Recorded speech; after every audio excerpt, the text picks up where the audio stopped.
Welcome back everyone to System Shock 2. This is the third part, or part 4, or I don't know. Starting at 0 makes everything all messed up. Anyway, we just got the research and development cards, so we're going to do a little bit of backtracking so we can go forward. The idea is that there is no power to the elevators still, and so we need to go downstairs through a maintenance shaft that is in the research and development area to... oh god, it's a turret! Blah. Blah. Stupid turret. We're gonna go down there, and we'll restore the power from down there. So that's the idea. Gotta get up, gotta go down to get up. And we are finally using our cryokinesis powers, which we have kind of accidentally held off on when we first got them. I just totally forgot.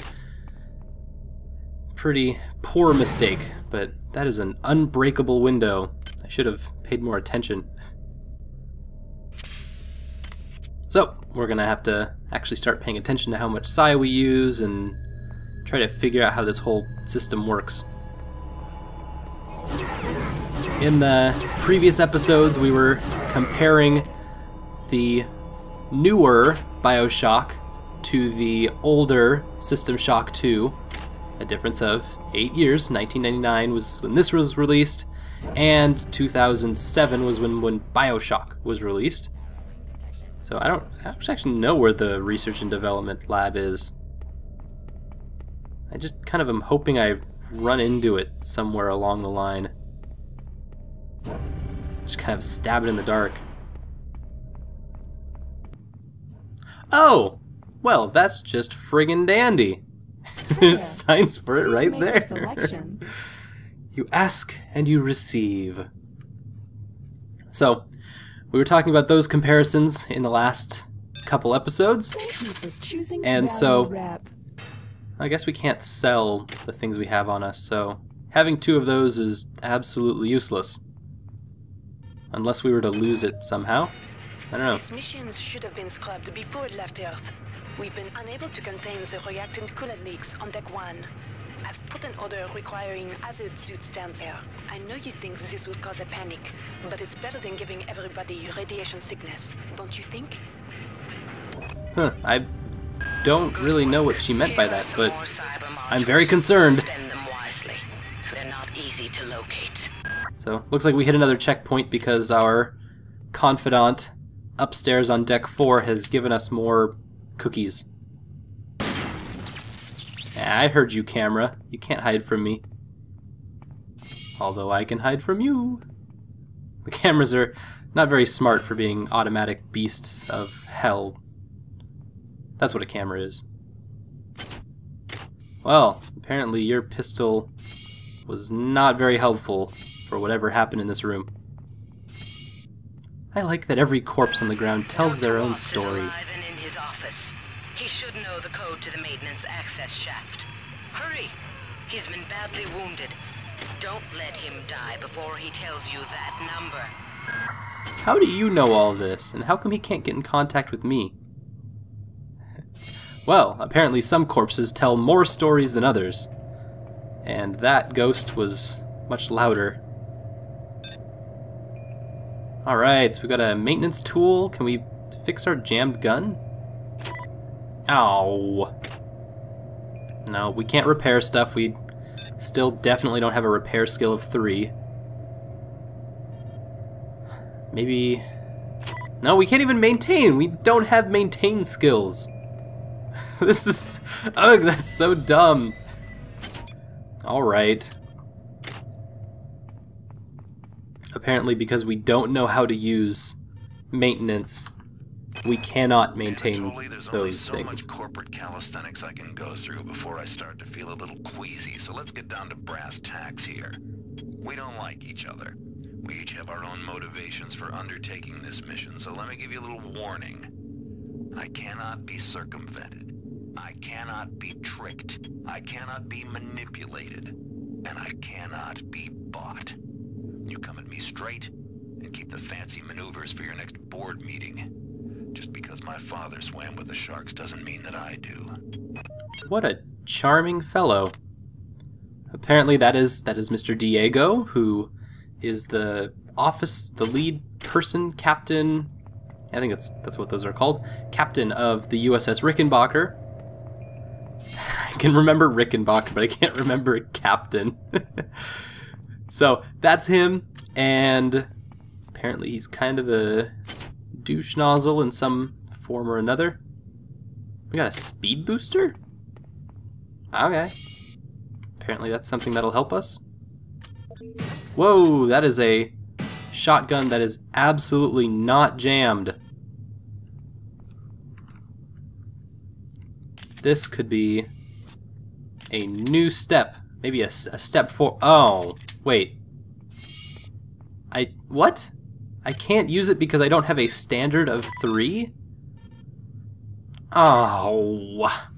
You gotta be kidding me. Apparently I cannot... I can reload a shotgun, but I cannot operate it. It is just beyond my capabilities. Because my standard is not high enough. I am not of a high enough standard to use one of those aristocratic weapons. Oh, sneaky camera. I heard you beeping at me. Okay, so James should be in here. I think I just saved his life. That's probably what I just did right there. He's gonna give me a big fat reward. Are you James? No, you're dead. Maybe you can be James and dead at the same time. I didn't think about this. You're not James, but you are dead. Oh!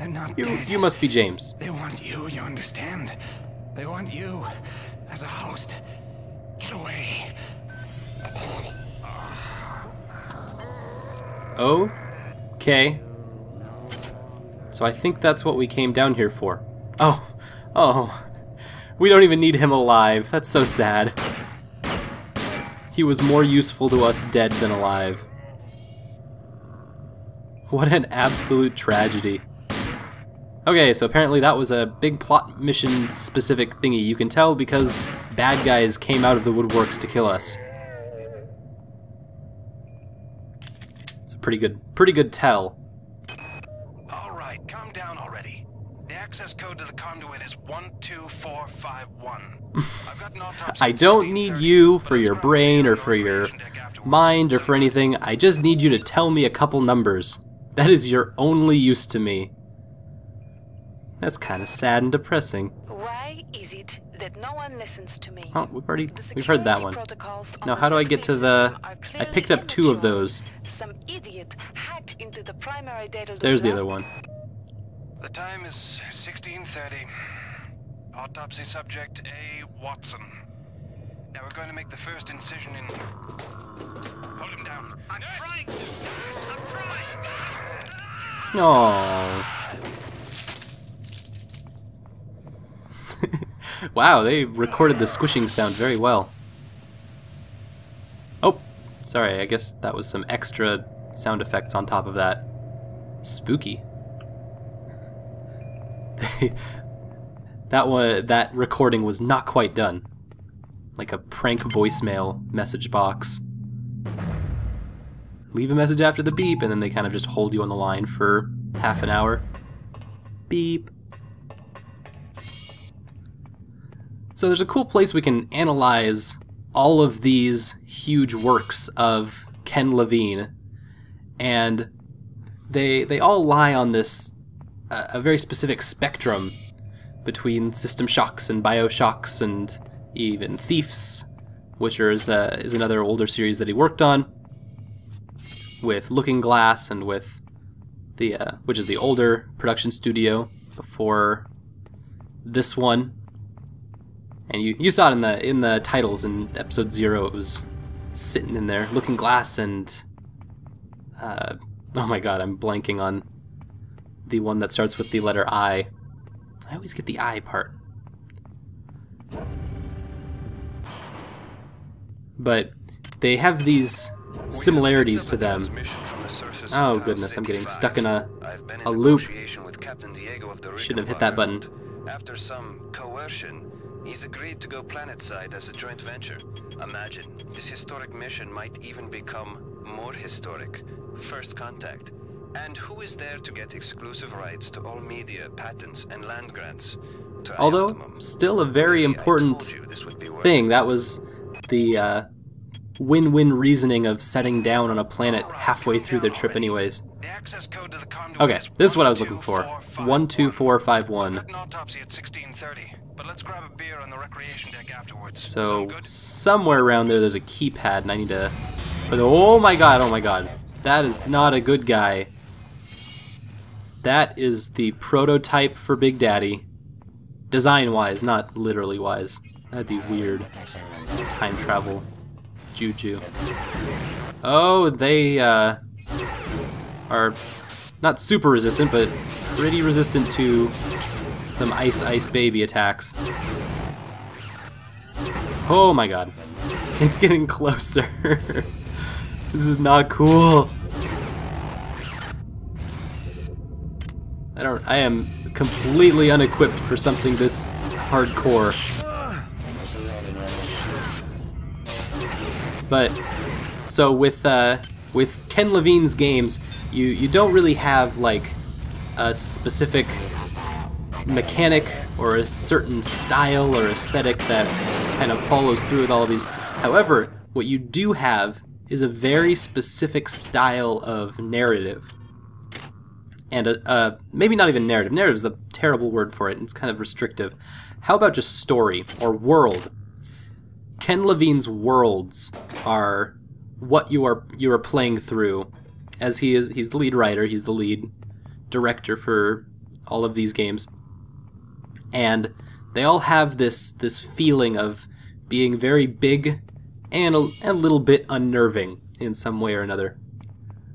And so that's a really cool thing to explore, and something that you can really only get out of a huge AAA team when you organize them around very concise subjects and topics.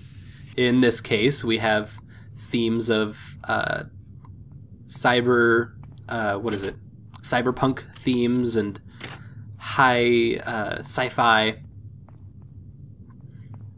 and so you can definitely see a lot of mainstream inspirations, but also a lot of its own kind of flares and techniques, which is the same thing you get with BioShock, where completely like different era soaked in the 1960s and 50s aesthetics. Medical tells me they've replicated a whole bunch of rat hypos. Oh my gosh, I totally forgot. What's the number? 1245 Uno. That should be easy to remember. 1245 beer. Oh, this is where that robot was that I destroyed. Alright, so now we're about to head down to the lower levels. Thank you so much for watching, and we will see you next time on, oh my god, Rainy Day Let's Play.